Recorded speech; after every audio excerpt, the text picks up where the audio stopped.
Bonjour à tous les pays, français, occidentaux, notamment. Bon, il n'y a pas que qui ont des rites et sectes multiples, puisque bon, on parle de la franc-maçonnerie, il y a plusieurs ordres dans la franc-maçonnerie, il y a plusieurs loges, et on aimerait bien savoir ce que certains font dans leur loge, dans leur ordre.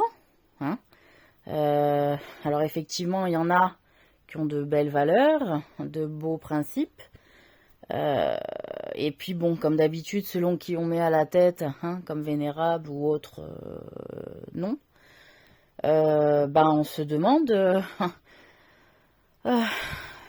comment suivre une personne qui ne répond plus, qui ne représente plus en fait les valeurs pour lesquelles on l'a fait monter, on l'a fait monter en haut de l'échelle, puisque finalement c'est la question que se pose notamment quand on est au pouvoir et quand on va gouverner, c'est-à-dire qu'il faut parfois pactiser ou prêter allégeance ou faire des échanges pour grimper.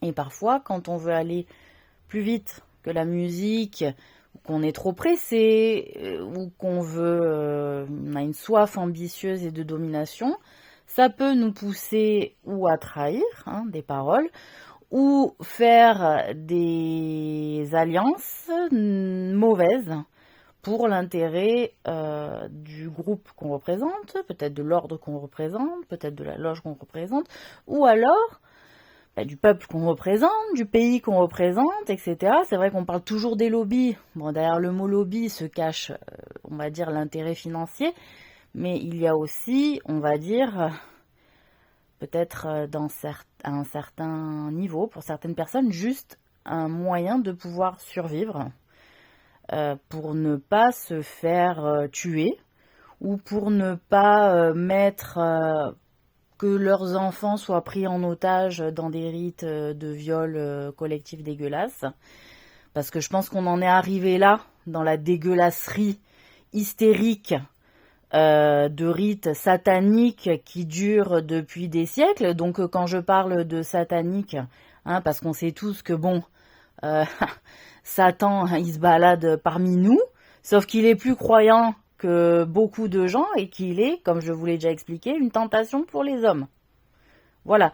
Donc, les buveurs de sang, les cannibales, qui sacrifient de la chair humaine, qui sacrifient aussi des animaux, c'est-à-dire pas pour se nourrir, mais juste en invoquant des pouvoirs, parce que quand on fait un sacrifice, que c'était le cas avant aux dieux, ou à Dieu quand on tue une bête, de un, c'est pour nourrir, c'est pas par plaisir. D'accord ? C'est dans le but aussi de rendre hommage à ce que Dieu donne à l'homme. Et donc, de ce fait, on va tuer une bête correctement en son nom, d'accord ? Qui fait que la chair, elle va être propre, et on ne va pas en boire le sang, mesdames et messieurs, et on va nourrir la population qui est avec nous. C'est un partage. Quand les musulmans font l'Aïd, c'est un tiers pour les voisins, un tiers pour les pauvres, et on garde son petit tiers pour sa petite famille. C'est ça, le sacrifice rituel de Dieu, c'est-à-dire le partage avec les gens du village qui peuvent nous être solidaires à des moments de difficulté, et que donc c'est une fête. Juste, je transitionne un peu pour les musulmans à ce niveau-là. Ça ne sert à rien de créer une dette pour pouvoir faire acheter la bête 200 ou 250 € au bled alors qu'on n'a pas les moyens et qu'on se crée une dette qu'on va mettre toute une année pour la payer et que c'est au prochain Aïd qu'on va renflouer le paiement et que bref. Se faire une dette pour faire le sacrifice rituel de l'Aïd, ça veut dire que ceux qui ont les moyens de payer des bêtes ne partagent pas leur tiers avec les pauvres, ni avec leurs voisins. Moi, c'est quelque chose que j'ai pas compris quand je suis allée au bled, c'est-à-dire à quel moment c'est une honte de pas avoir sa bête à tuer lors du sacrifice de l'Aïd rituel. Excusez-moi pour la franc-maçonnerie, je fais une petite parenthèse. À un moment donné, si vous vous créez une dette pour faire le sacrifice de l'Aïd, c'est que vous êtes pauvre et que vous n'avez pas les moyens et que normalement on doit vous venir en aide en vous offrant le tiers qui doit être donné aux pauvres à l'Aïd. Donc c'est pas une honte d'être pauvre et que peut-être ce partage qui va être fait en votre honneur, les pauvres, puisque vous êtes les aimés de Dieu, et bien peut-être ça va vous enrichir, vous apporter une baraka, en acceptant aussi avec humilité sa situation, et que aussi recevoir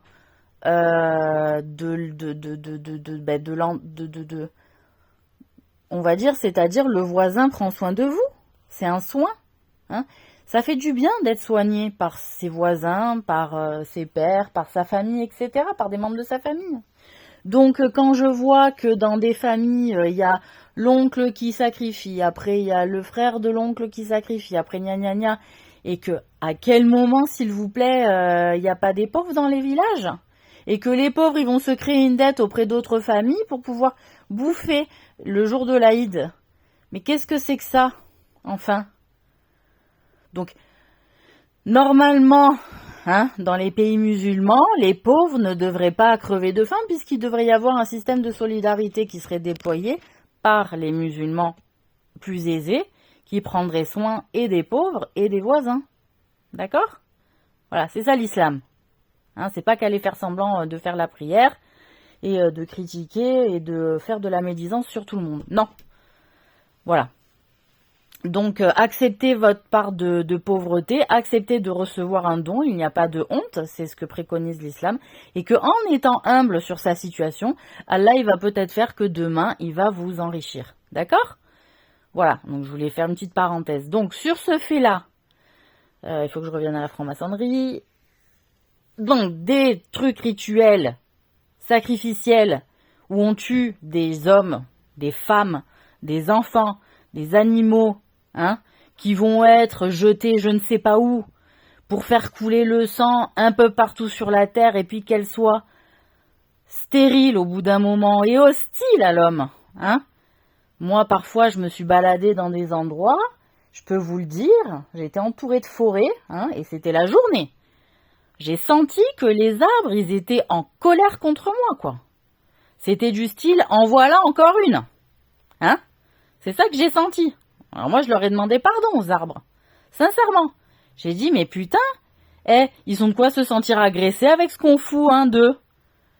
En plus, il n'y a même plus de vrais arbres. Qu'est-ce qui s'est passé? Vous en avez tellement coupé que, en fait, il vous reste que des trucs hybrides.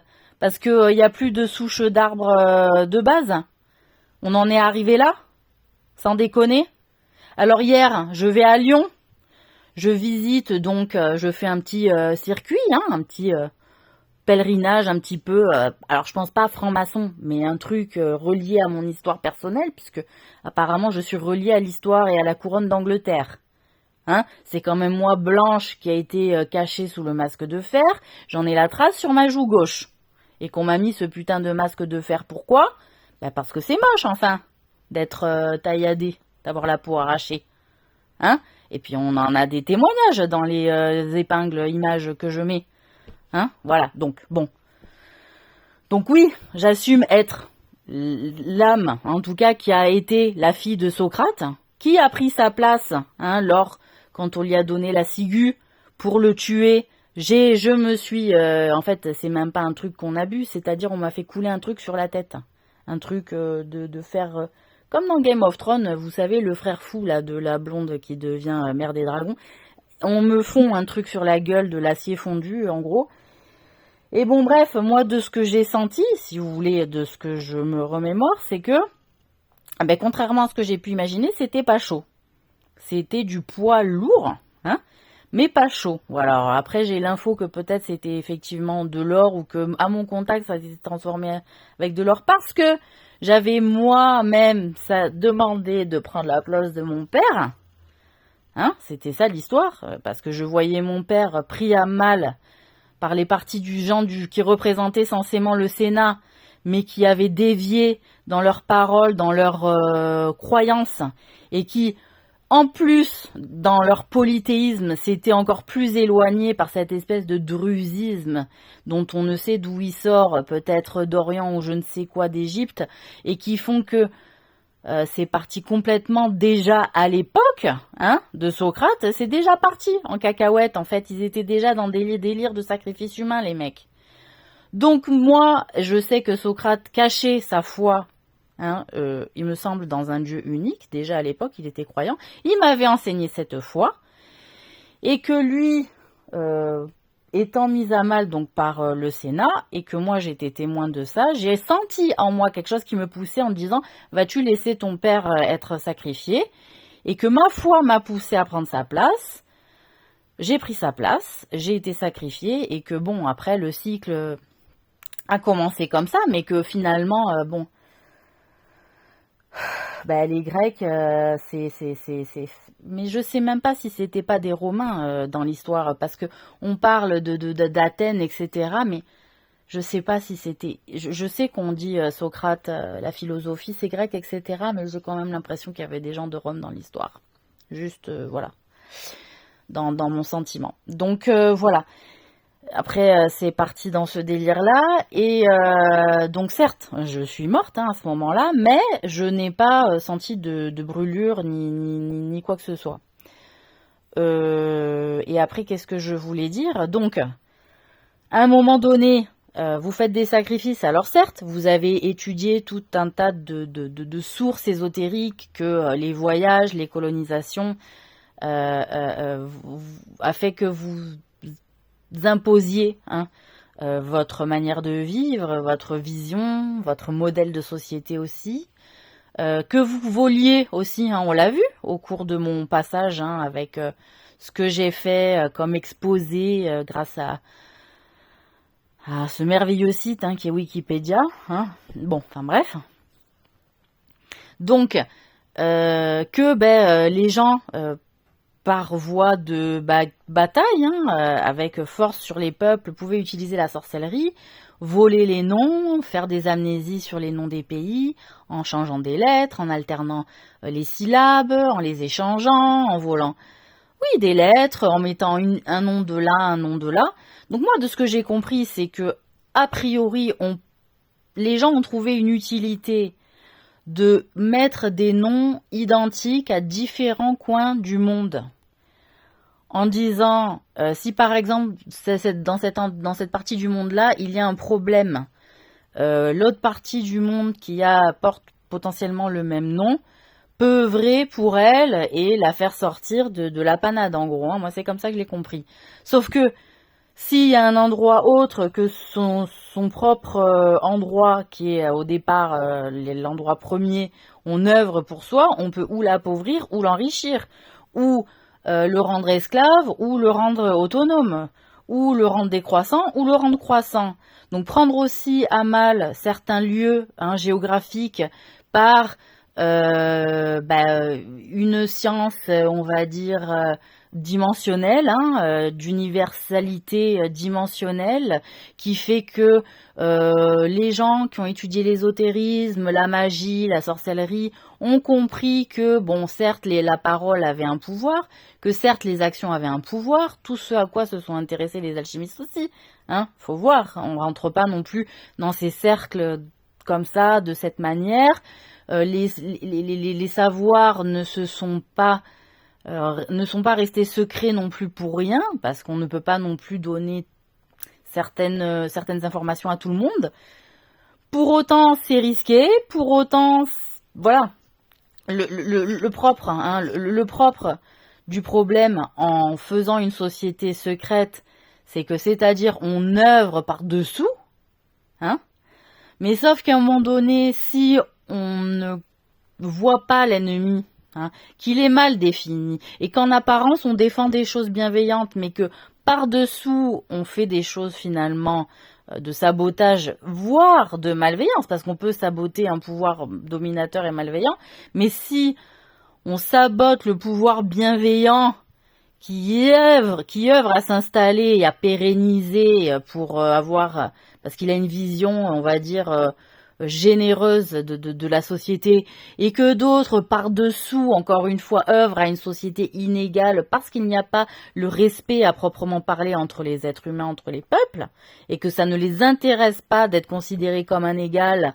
vis-à-vis d'une autre personne qu'ils ne considéreront jamais comme leur égaux, je veux dire, à un moment donné, on pisse dans le vent. J'y reviens encore. On pisse dans le vent, c'est-à-dire tu pisses et putain, ton urine, elle te revient dans ta gueule parce que t'as pas réfléchi correctement. Hein? Voilà, t'as pas réfléchi au sens du vent. Finalement, tu penses avoir une vision, mais il y a autre chose comme vision que œuvrer dans la propre domination de sa propre personne et de son propre ego.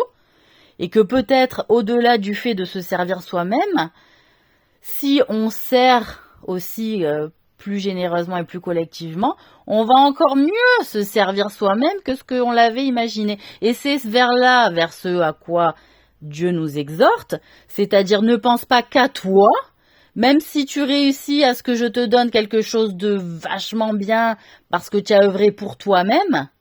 Si tu avais œuvré pour les autres et que si tu avais été beaucoup plus large dans ta vision et beaucoup plus généreux, tu aurais pu avoir quelque chose auquel tu n'as jamais imaginé avoir droit. Mais malheureusement, tu n'as pas eu foi en moi et tu n'y auras pas droit. Voilà. Hein? Voilà. Ça aussi, c'est une exhortation divine, c'est-à-dire ceux qui disent Dieu ne m'intéresse pas parce qu'il pense plus à l'autre qu'à moi-même, mais peut-être que la récompense allait être encore plus merveilleuse, encore plus grande que ce que tu aurais pu l'imaginer si tu avais accepté cette injonction de sa part, au lieu de la mépriser. Voilà, donc ça c'est un manque de cœur, un manque d'imagination, puis un manque d'ouverture d'esprit, un manque de vision, encore une fois. Hein? On peut se targuer d'avoir une certaine vision, mais enfin, ce n'est pas parce qu'on en a une qu'elle est déjà forcément bonne, ni juste, ni réellement réaliste, et réellement à son propre service, même si on en a l'illusion qu'elle nous sert en réalité. Hein? Le diable est toujours caché quelque part quand même. Notamment dans notre ego. Hein? C'est pour ça que l'orgueil est un péché, et que le mensonge en est un, et que être un traître, c'est pas forcément valorisant pour soi-même, mais payant à terme. Hein, voilà. Donc, j'en reviens. Si vous vous amusez encore à faire du chantage aux gens, à la pression familiale sur des personnes qui sont entrées dans ces ordres et dans ces groupes, dans ces loges, hein, avec l'intention de défendre avec ferveur la valeur qu'elle est censée représenter, la loge ou l'ordre en question. Et qu'en réalité, il y a des traîtres à l'intérieur, des falsificateurs, hein, comme des falsificateurs de l'histoire, ou qu'il y a des malfaiteurs, des malveillants, des pervers, des hystériques, des dégénérés, rassemblez-vous, les vrais, les valeureux, les courageux, les braves, et bon appétit, faites-en ce que vous voulez, quitte à faire de la chair à pâté des gens innocents, autant faire de la chair à pâté des traîtres et des coupables. Vous voyez ce que je veux dire? Hein, à un moment donné, on va arrêter de s'asseoir, hein, et de comment on dit, de se soumettre à des gens qui eux-mêmes doivent être soumis parce qu'ils n'ont pas compris la leçon divine. D'accord? Et qu'ils ne sont pas humbles de ce fait. Puisqu'il me semble que ce qu'on apprend dans la franc-maçonnerie, c'est, entre autres, l'humilité, le travail collectif, le partage de valeurs. Mais comme souvent, on pisse dans le vent. D'accord? Voilà. Donc moi, je dis pisse dans le vent par respect pour les juifs, que je pense qu'il y en avait marre qu'on dise pisser dans le violon. Parce qu'il me semble que moi, je l'ai vu, cette scène où l'allemand, je ne sais pas si je l'ai vécu vraiment, je ne peux pas le confirmer absolument, mais il me semble avoir vu cette putain de scène où l'Allemand, il rentre chez quelqu'un, une famille juive, lors de la Seconde Guerre mondiale, hein, de la... Qu'on appelle ça? Enfin, quand il a envahi. Quand il a, je sais pas comment on appelle ça. Bon, enfin bref. Et il a pissé dans le violon de la famille juive, qui était un violon très cher, et que le père, il savait très bien jouer du violon, et que ça faisait du bien à tout le monde. Voilà, il a pissé dans le violon. Hein, voilà, le violon, c'est vraiment le truc un peu, vous savez, du Balkan, du juif, c'est-à-dire la personne du voyage. Le juif en soi, c'est quand même le représentant absolu du genre du voyage. Hein? Pourquoi? Parce qu'ils ont été exilés de leur terre, parce qu'ils n'ont pas maintenu et tenu leur parole vis-à-vis de Dieu, et qu'ils l'ont trahi, et que Dieu a dit, vous n'avez pas allé à la hauteur de la promesse que vous m'aviez faite et de l'engagement que vous m'aviez fait, et de vos prophètes, et que donc je vous exile sur la terre. Et que donc, quand on est exilé sur la terre et qu'on n'a pas à proprement parler plus de terre où s'installer, hein, eh ben on fait partie des gens du voyage. Et qu'est-ce qu'ils font les gens du voyage la plupart du temps? Ils jouent de la musique, ils jouent du violon, ils passent de village en village. Alors il y en a qui se sont installés dans des villes, il y en a qui l'ont accepté, il y en a que non. Bref, voilà. Qu'à un moment donné aussi, il va falloir aussi respecter ces histoires de gens du voyage. C'est ce qui est en train de se faire, hein, Hamdoulillah. Voilà. Qu'est-ce que je voulais dire d'autre? Ensuite, alors j'ai été étonnée à Lyon de voir que, ils attendaient, donc les francs-maçons, ils attendaient donc la fille de Socrate, hein, voilà, ils voulaient vérifier si j'étais potentiellement l'incarnation de la fille de Socrate, parce qu'ils me disent, mais putain, elle fait tout parfait, celle-là, qu'est-ce qu'elle a? Donc j'en ai conscience, hein, je suis pas, voilà, j'ai compris hein, au fil du chemin. Puisque c'est ça aussi, la métaphore alchimique, c'est-à-dire, on avance dans un chemin, on lit les signes, on s'enrichit, on se nourrit, on se cultive, voilà, on évolue, et voilà, donc, moi, c'est comme ça que je l'ai vécu, clairement, mais moi, les signes, ils viennent de Dieu. Voilà, ils viennent pas d'un truc ésotérique mal défini par différents groupes, sectes, ordres. Moi, c'est Dieu, voilà, point barre. Et je sais qu'il y a des loges qui se définissent comme croyantes, mais après, qui vénère-t-il, qui adore-t-il? Voilà, je pose un petit peu la question comme ça. Ensuite de ça, parce que Claudine, bon, on le sait, elle était franc-maçonne, j'ai un peu suivi son circuit, son truc, elle m'en parlait quand même. Elle me lisait même parfois les travaux qu'elle faisait, qu'elle était toute contente, etc. Et que, c'était un travail sur les femmes, je sais pas quoi. Non, elle n'avait pas fait partie des femmes, parce qu'il n'y avait pas de place. Mais enfin, bon, bref, il y avait un truc mixte. Voilà, c'était mixte, parce que des fois, c'était pas mixte. Bon. Donc, voilà. Et que donc, je dirais pas tout. Enfin, bon, bref. Donc, et que, en plus, alors là, quand je suis donc à Lyon, que je monte... avec donc mon collègue de travail, on monte à l'église donc de Oulin. C'est Perrache, c'est quoi? En hauteur, on voit la villa en hauteur, tout ça, vraiment un coin, vraiment un petit circuit franc-maçon par excellence. Hein. Et donc je vois qu'ils avaient désigné aussi, derrière l'église, mais bon, qui est quand même franc-maçonne. On le sait qu'il y a des francs-maçons dans les églises, et que les francs-maçons ont participé à bâtir les cathédrales, les églises, les abbayes, etc. C'est des bâtisseurs, c'est pour ça qu'on dit francs-maçons, parce que c'est des putains de maçons. Voilà. Donc à un moment donné, on va aussi arrêter de dénigrer les gens qui travaillent les murs, parce que bon, ça permet aussi de protéger les murs. Bebamberg, elle a quand même pu se déployer sur très longtemps, puisqu'elle est toujours debout, grâce à la pierre, et pas grâce au bois. Si on fait encore la métaphore de l'histoire des 3 petits cochons, putain. Bon, enfin bref. Tout ça pour dire quoi? Attendez.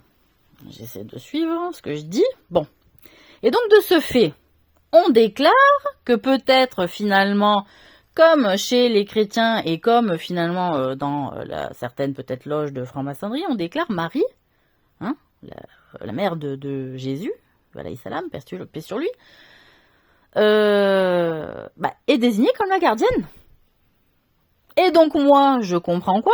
Que je suis peut-être aussi potentiellement l'incarnation de Marie. Alors de Marie, c'est-à-dire Ève, la première femme, Marie de Bethléem, enfin tout un tas de personnes qui ont été sur Terre, et que je suis un esprit aussi de la Terre. Et puis, de ce fait, quand je vois mon rôle qui est en train qui s'est passé, là, je me dis effectivement, j'ai tendance à garder. Hein. Je me comporte plutôt comme une gardienne. Je suis pas quelqu'un d'ambitieux. En fait, je garde ce qui doit être protégé. Hein, voilà. Et que quand je vois ces séries où il n'y a pas de, soyons clairs, de réalisateur, puisque c'est Dieu qui filme et qui donne les images et finalement on fait que du montage. Alors maintenant, il y en a qui s'essaient à faire du vrai cinéma avec des décors, des gna gna gna, ça on a bien compris. Mais enfin, il y a certaines choses qui sont juste, c'est magique, c'est la magie de Dieu. Donc, je vois que potentiellement je suis la putain aussi d'incarnation de Fredis, et l'incarnation aussi de Brida, et que je me dis, et l'incarnation de Tusnelda en Germanie aussi qui se bat contre les Romains. Et donc je me dis, mais putain, finalement je fais que me battre. Et qu'en plus au fil des siècles, je comprends aussi que on me tue régulièrement parce que c'est intéressant de prendre mon sang, de peut-être me sacrifier pour éviter que les portes de l'enfer ne s'ouvrent, puisqu'apparemment mon destin était de relier la fin des temps et l'ouverture de la porte des enfers et l'ouverture de la mort, puisqu'apparemment les gens ne mouraient pas vraiment, enfin certes tombaient malades, on comprend rien à votre histoire. Bon, donc là les gens meurent. Après, est-ce qu'ils vont redémarrer un cycle de réincarnation ou est-ce qu'ils vont attendre dans leur tombe le jour du jugement? Je n'ai pas tous les secrets, je n'en sais rien. Parfois, j'ai des signes que certains sont réincarnés en cochon, certaines en vache, et que potentiellement, ils peuvent recommencer un certain cycle, parce que c'est trop la merde. Quand on arrive à la fin du circuit et qu'on a fait de la merde, à un moment donné, quand on passe, comme on dit, l'arme à gauche, on ne sait pas dans quoi on va tomber. Donc d'où la nécessité de la foi. Et que quand j'en prends en plus que quand je lis Victor Hugo, Notre-Dame de Paris, il mettait ces putains de chrétiens catholiques des fleurs de mai à fleurir dans les cimetières au mois de janvier. Je dis, ils se foutent pas un peu de ma gueule de mettre des fleurs sur des tombeaux, pour faire de la vie sur les tombeaux, mais en plus, peut-être ils ont testé de voir que peut-être à ce moment-là, effectivement, les fleurs fleurissaient quand même en janvier. Ils se sont dit, du coup, ça a un pouvoir, on peut faire vivre la vie sur la mort, et gna gna gna, ce qui est un peu un concept tantrique, hindouiste et tout ça, ça vient un peu... comment on appelle ça, d'Asie mineure. Enfin bref, donc ils ont fait des putains de tests avec mes putains d'existence, et qu'à un moment donné, on me met des fleurs de mai au mois de janvier. Déjà de 1, il n'y a pas le respect. D'accord ? De 2, ils font des tests sur ma gueule pour éviter le petit jugement de Dieu, ces putains de croyants, soi-disant, qui font la leçon et la morale à tout le monde. Parce qu'ils sont dans les petits papiers des sectes et des fausses divinités polythéistes qui se croient plus puissants que le tout-puissant. Et que finalement, ils veulent juste repousser leur mort, vivre éternellement dans ce monde tout pourri qu'ils nous ont créé, et qu'en plus de ça, ils veulent pas l'heure du jugement dernier. Ils n'en veulent pas. Quand on parle de chandeleur, tiens, j'étais là, je réfléchissais hier à la chandeleur, je disais, chandeleur, ça veut dire labourer, entre guillemets, le champ de l'heure dernière, de la fin des temps, et labourer, ou alors chanter l'heure de la fin des temps, la chandeleur. Et quand on m'explique que la chandeleur c'est de la crêpe, et que quand Madame Claudine, elle sentait ma gna à moi, et qu'elle explique à tout le monde que ça sentait la crêpe, la pâte à crêpe, j'ai envie de dire, est-ce que ça va bien tout le monde? Donc moi, j'ai plus envie de manger de crêpes, sans déconner, et j'en ai marre qu'on essaie qu'on sache ce que sent les trucs des femmes, qu'est-ce que c'est que cette histoire? À un moment donné, c'est du respect, ça? Donc il y en a marre, voilà, autre chose. Ensuite, qu'est-ce que je voulais dire? Oui, donc maintenant, hein, c'est fait, les portes sont ouvertes, voilà, il y a différentes portes au paradis, il y en a plusieurs, hein, voilà. Les croyants pourront rentrer par différentes portes, que ce soit par celle de l'aumône, par celle du ramadan, par celle de la prière, par celle peut-être du courage, par celle du bonheur, hein, parce que, alhamdoulilah, peut-être Allah, il a dit, les gars, si vous êtes heureux, vous faites le bien, vous pouvez, il y aura cette porte-là. Moi, en tout cas, j'ai eu l'impression d'avoir le signe et l'information que la porte du bonheur était créée pour rentrer au paradis. Et il y a la porte de quoi je sais pas, de la vérité, peut-être de la justice, du courage. Enfin bon, voilà. Hein. Voilà, parce que la peur est un péché, encore une fois, puisque saint Thomas d'Aquin, il a évincé, hein, au lieu de nous mettre la gourmandise. Alors la gourmandise, c'est quoi? C'est pas bouffer. La gourmandise, c'est être avare, gourmand et avare. Hein, c'est-à-dire, on est gourmand d'argent, on est gourmand d'ambition, puis on partage rien. Hein, les vrais chefs de guerre, quand même, quand ils gagnent, ils partagent. Ils partagent avec ceux avec qui il a travaillé, il a œuvré à sa réussite, à sa victoire. Donc voilà. Et qu'est-ce que je voulais dire d'autre? Oui, bon. Qu'est-ce que je voulais dire d'autre aussi? Bon, enfin bref, donc on se rend compte que quand même, j'ai l'impression d'avoir vachement été incarnée pour me battre, hein, pour me battre dans la vérité, dans la liberté, et que voilà, c'est pas un fait nouveau apparemment, et que donc j'aime ça, et que j'ai l'impression de faire que ça, de savoir faire que ça, et que dès que j'ai eu des enfants, ben ou on me les prenait, ou on m'en éloignait, ou il mourait, ou le père, parce qu'il y a toujours une raison où le père, il a une ambition et qui fait que je le laisse vivre son ambition au détriment de ma protection en tant que femme-mère, hein, ou on fait le foyer nanani, puis bon, il doit se battre, il part, il combat, enfin il fait n'importe quoi aussi. Voilà. Donc finalement, je me rends compte que le père ne me protège pas plus si je reste avec lui et que pris au fait du combat et que je suis éprise de liberté et de justice, je suis prête à tout délaisser pour ces valeurs-là, même mes enfants. C'est-à-dire que j'ai un instinct de protection fort, mais pour tous, pas que seulement pour ma progéniture en fait. Voilà. Et que donc, s'il y a des moments où il faut aussi sacrifier son rôle de mère, ben, je suis prête à le sacrifier. Voilà. Au nom au nom de quelque chose de supérieur. Hein. Voilà. De valeur supérieure. Pour le bien de tous. Parce qu'à quoi ça sert de faire des enfants si c'est les protéger, mais enfin, ils vont se soumettre à tout et n'importe quoi, ils vont subir les pires injustices, etc. Il n'y a aucun intérêt. Quand je vois que les gens aujourd'hui, ils sont pris aux mains de pédophiles et leurs gosses sont pris en otage, ils ont fait des gosses, certes, ils ont leur foyer, mais ils peuvent même pas les protéger de pédophiles. À un moment donné, vous voulez que je vous dise quoi? Alhamdoulilah, je les ai pas portés pour en arriver là. Donc voilà. Et aussi, faut le dire, c'est que moi, quand je suis tombée enceinte, quand j'avais 22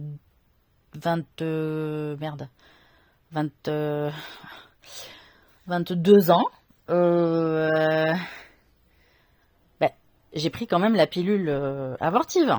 C'est-à-dire, une fois que j'avais merdé dans mon rapport, j'ai pris la pilule abortive. Voilà.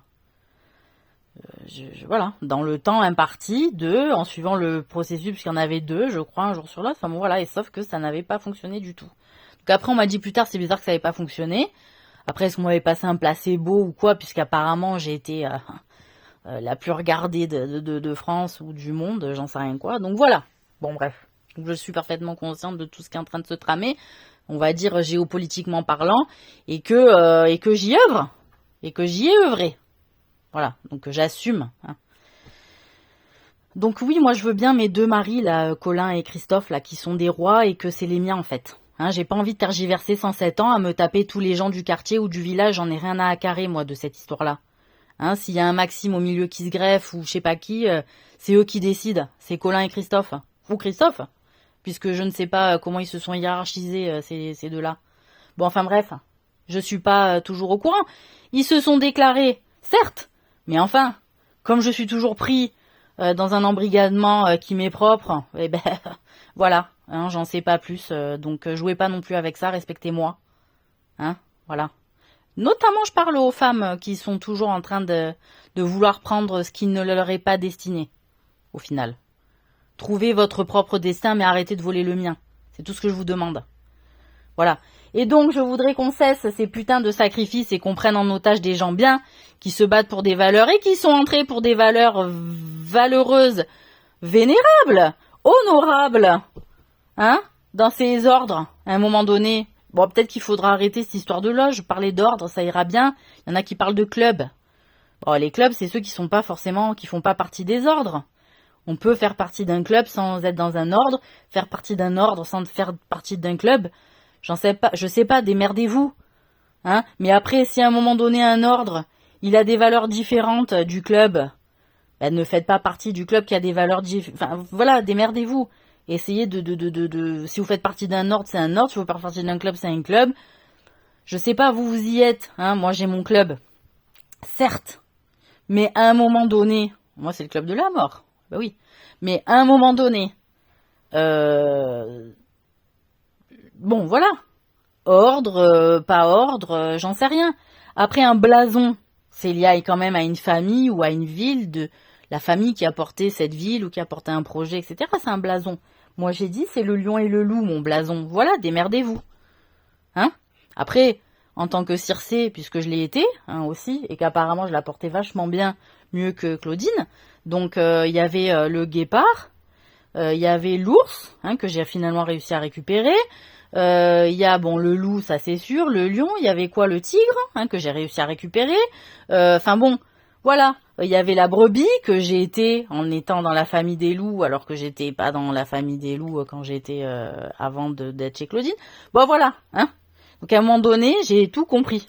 Donc on m'arrête de me prendre pour une putain d'handicapée, et qu'il y a encore des meufs qui sont là, dans le quartier, ou je sais pas où, à me faire chier, parce qu'elles se disent, mais non, elle a rien compris, nana, il y a personne qui m'aide. Hein, la lumière, elle est allumée chez moi, c'est tout. Voilà.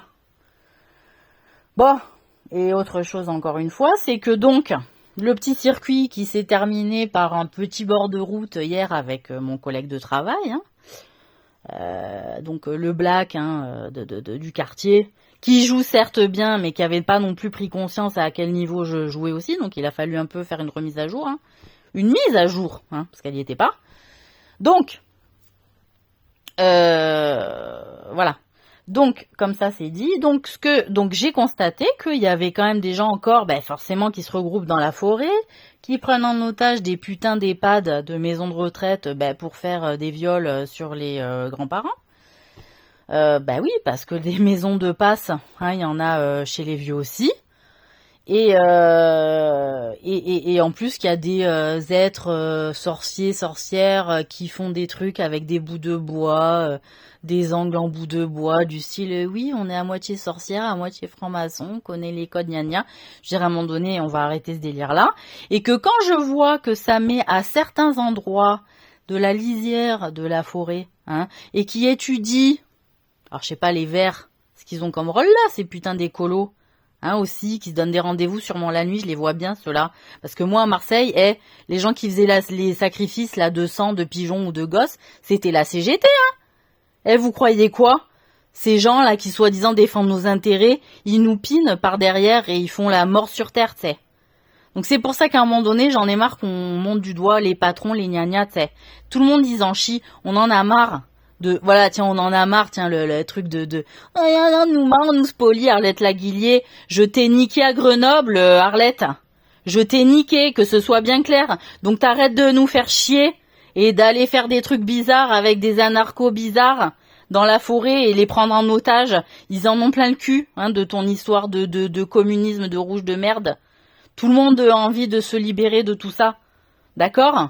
À un moment donné. Donc on en a marre que les bonnes personnes, ceux qui ont des valeurs, qui ont de la gueule et qui ont assez de courage pour ouvrir leur bouche, soient pris en otage par des partis politiques aussi. On en a marre parce que des fois c'est la merde à l'intérieur. Il y a des traites de partout. On vous savit dans un parti, dans un truc et après on nous chie dessus à la fin. On en a marre de cette histoire. Donc on va réfléchir. Je vais réfléchir aussi. Hein, je vais y participer. Mais enfin bon, à trouver des choses où à un moment donné on se fait moins dominer par les enculés qui aiment trop le caca. Voilà. Donc, je termine aussi, c'est qu'en plus, ils vont à la lisière de la forêt, avec leurs petites études des oiseaux, des plantes, des conifères, des gna gna gna, soi-disant, oh, moi je m'intéresse aux plantes et gna gna gna. Tu t'intéresses pour mieux la niquer, la plante et la nature. Voilà ce qui se passe. Donc, ils regardent les souches, ou peut-être ça part la naissance de la forêt, de départ, gna gna, et ils font un mélange avec une espèce de poudre pour cage à lapin, avec des cacas d'ailleurs de lapin, je sais pas ce qu'ils font comme truc bizarre, enfin bon bref, la terre ne respire pas, ça humidifie et ça fait moisir la terre en dessous, ça la fait moisir, elle ne respire pas correctement, et on a des arbres qui sont bidons, ils sont bidons nos arbres actuellement, il n'y a aucune énergie qui sort de nos arbres, je vous le dis. Avant, moi, je pouvais marcher en forêt, je m'y collais, je ressentais tout un tas de bonnes énergies.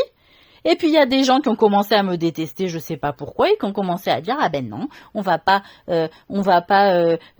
arrêter ces énergies de forêt. Il y en a, elles ont commencé à se marier avec des arbres, alors que c'était des putes, et qu'elles les aimaient pas, les arbres, Genre, vous inquiétez pas, il y a des gens qui prennent soin des arbres. À partir du moment où t'as un truc comme ça, dis-toi que c'est les plus enculés des enculés, tu sais.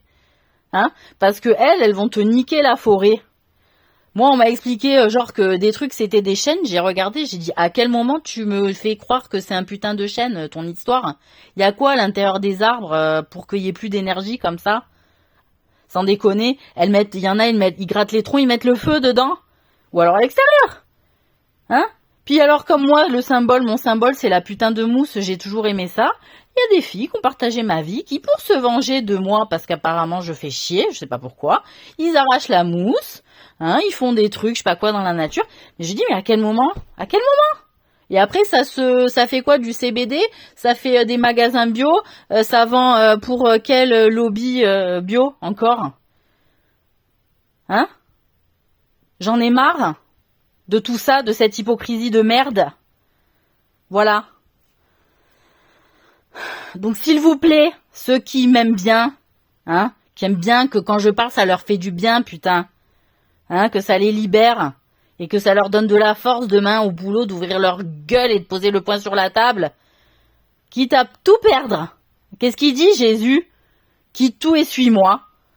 Eh ben voilà. Et il va t'arriver plein de choses. Et ben moi il m'est arrivé plein de choses et je regrette pas, même si j'en ai chié et que j'ai été face à bon nombre d'enculés, que ce soit homme ou femme. Mais putain, de ce que je reçois comme force et comme fierté, comme dignité, elle est plus chère que chère, celle-là. Voilà, plus que ma télé, je sais pas quoi, qu'un grand appartement ou qu'un grand canapé pour faire des films de cul, pour la collectivité. Voilà, je suis dans un petit appartement, c'est vrai, mais putain, j'y suis bien. Voilà, je suis tranquille. J'ai la paix avec moi-même, même si on a essayé de me faire chier, que ce soit par le haut, par le côté, par le bas. Merde. Voilà. Donc moi, respectez-vous. Je me suis toujours respectée plus que vous au final, même si tout le monde m'a niqué figurativement. Figurativement. Parce que ça a beaucoup mitonné dans l'histoire. Mais vous comprenez aussi qu'ils m'ont niqué, mais ils se sont niqués eux-mêmes. Parce que la vérité, à un moment donné, quand elle doit sortir, elle va sortir. Ça prendra le temps que ça prendra, mais ça prendra. Ça arrivera. Et que moi, je me suis pas inquiétée. Des fois, j'entendais, putain, il y a des gens qui racontent de la merde sur toi. Je me disais, qu'est-ce que tu veux que je fasse? Ça va être parole contre parole. Le temps fait son œuvre. Et Dieu, il fait son œuvre. Et il est témoin de ce qui a été fait. Et un jour, la vérité, elle sort. Et elle montre les vrais défauts. Et elle montre les vrais visages de ceux qui se sont pavanés devant tout le monde, en revendiquant des exigences et des droits, alors que moi, j'en fais plus que tout le monde, et je revendique rien, j'exige rien. Je donne. Voilà.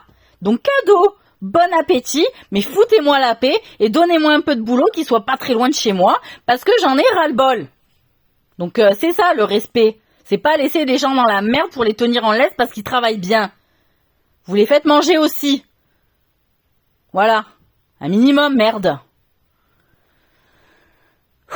Et les histoires de putes où j'entends que la pipe elle est à 20 balles et à 50 balles la passe. Donc la passe, c'est-à-dire j'écarte les jambes. Je veux pas en entendre parler.